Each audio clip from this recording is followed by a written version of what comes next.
Just in, Her Royal Highness Princess Leonor stuns everyone at the Copenhagen Gala. Crown sparkles. Copenhagen. The air was crisp, glittering with royal anticipation. Cameras flashed. Guests turned. And then, silence. All eyes fell on one figure.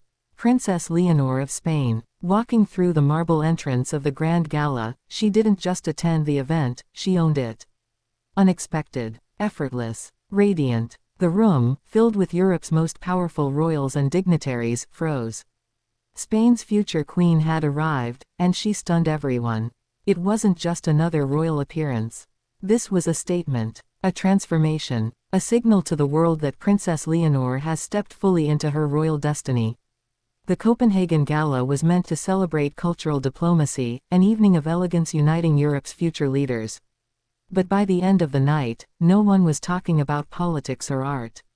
They were talking about her. Leonor's entrance was pure cinematic grace. She wore a floor-length gown in shimmering midnight blue, crafted by a Spanish designer known for merging tradition with modern minimalism. The cut was simple yet powerful. The neckline framed her posture like a crown. Her hair, swept elegantly into a soft chignon, revealed diamond drop earrings once worn by Queen Letizia herself.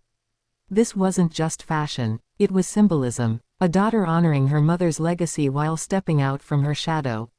Royal watchers noticed the smallest details. The confidence in her stride. The poise of her movements. The calm smile she offered as flashbulbs lit the hall. It wasn't practiced. It wasn't rehearsed. It was natural, and that was what made it mesmerizing. As she approached the Danish royal family, something extraordinary happened. Prince Christian, Denmark's own young heir, stood to greet her. Their exchange was brief, polite, yet unmistakably warm. A subtle gesture, a shared glance, enough to spark 1,000 whispers across Europe's royal press. What was this moment between Spain's future queen and Denmark's future king? A diplomatic courtesy, or the continuation of a growing friendship that began long before this gala? To understand its significance, we need to step back. For months, Princess Leonor has been making headlines, not for scandal, not for drama, but for her evolution. From military academy to international diplomacy, she has proven that she's not just prepared to inherit a crown, she's ready to lead. And the Copenhagen Gala was her stage. Insiders say her arrival was carefully coordinated. The Spanish royal household wanted her presence to reflect both grace and strength, signaling that Leonor represents a new kind of monarchy, modern, intelligent, empathetic. But no one expected the reaction she would receive. As she entered, the room fell silent. Even Queen Margrethe was seen nodding with visible admiration. The photographers, trained to capture every royal nuance, couldn't take enough pictures. It was as if a new era of royalty had stepped through those doors. Behind the scenes, attendees described Leonor as calm, attentive, and genuinely kind. She spoke fluent English and French throughout the evening, seamlessly engaging with guests from different nations. She discussed youth empowerment, environmental responsibility, and the shared future of Europe's younger royals. Each sentence revealed not just preparation, but depth.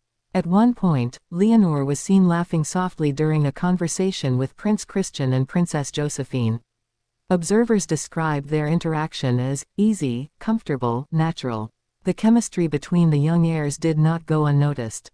Some say this wasn't just a gala. It was a silent introduction of Europe's next generation of royalty, led by Leonor, the poised young woman who turned every head in the room. But beneath the beauty and grace, there's a deeper story, a balancing act between tradition and transformation. Leonor's journey hasn't been easy. Every move she makes is analyzed, every word weighed.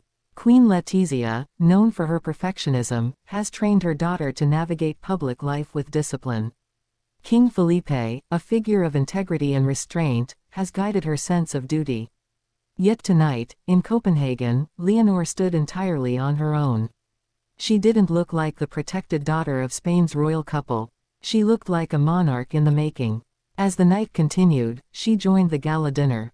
Her seat, strategically placed near the Danish royal family, allowed her to engage directly with influential European figures. Reports say she charmed everyone at her table. She listened more than she spoke. When she did, her voice carried quiet authority. At dessert, a moment of symbolism unfolded. The orchestra began to play a soft Spanish waltz. Leonor, smiling, nodded to the conductor. It was a subtle acknowledgement of her heritage, Spain's presence echoing through a Danish palace. Guests later said that her composure was beyond her years. "She's only 19, one diplomat whispered, but she carries herself like she's already queen." Even after the gala ended, the story didn't. Social media exploded with admiration. Fashion critics called her gown an instant classic. Royal watchers praised her for redefining royal youth. And for the first time in a long while, Spain's monarchy was trending worldwide, for all the right reasons.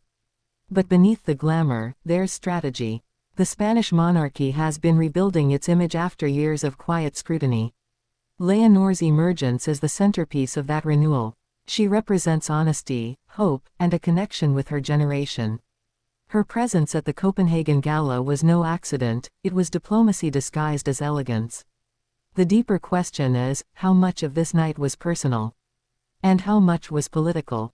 Because when Princess Leonor and Prince Christian exchanged that look, it wasn't just two young royals greeting one another.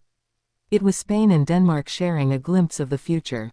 Two monarchies united not just by history, but perhaps by friendship, or something more.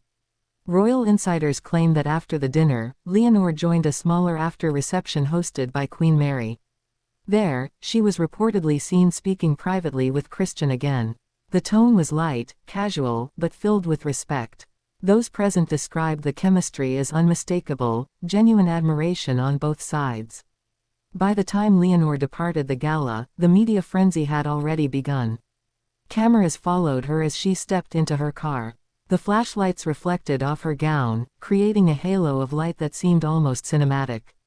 She turned, smiled once, waved, and disappeared into the Copenhagen night. And in that moment, everyone knew, they had just witnessed the rise of a new European icon. Back in Spain, the royal family remained silent. No official statements, no comments.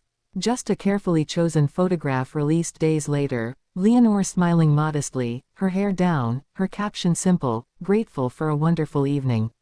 But that single image spoke volumes. It said everything without saying anything. Because now, Europe isn't just watching Spain's next queen, they're captivated by her. The grace, the confidence, the aura of leadership that seems to grow stronger with every appearance. Every generation has a moment when royalty redefines itself. Tonight, that moment belonged to Princess Leonor. From Madrid to Copenhagen, from quiet heir to global icon, she's not waiting for her crown, she's earning it. And the world, once again, is in awe. The gala may have ended, but the story it began is only just unfolding. Because someday soon, when history looks back, this night, the night Leonor de Bourbon stunned everyone at the Copenhagen Gala, will be remembered as the evening Spain's future queen truly stepped into her destiny.